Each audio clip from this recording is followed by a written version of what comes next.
कोले तेरी दासी हो जागी गोरा तेरी दासी हो जागी।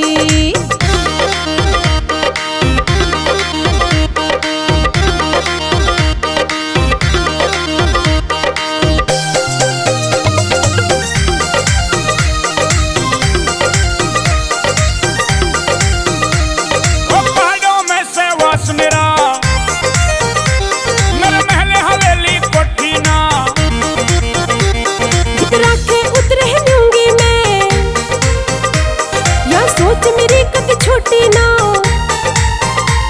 किस राजा की बन रानी रे क्यों घी पे पीवे पानी बावली खांसी हो जागी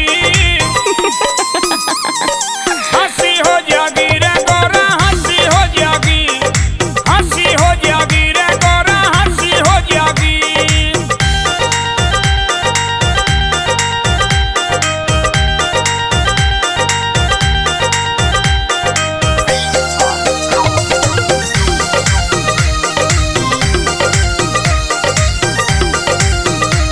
मेरे दिल का राजा तू इसे मैं और किसे न चाहती ना। तू फिर पाछे पछतावेगी तेरी समझ में आती ना। मैं सही फैसला ले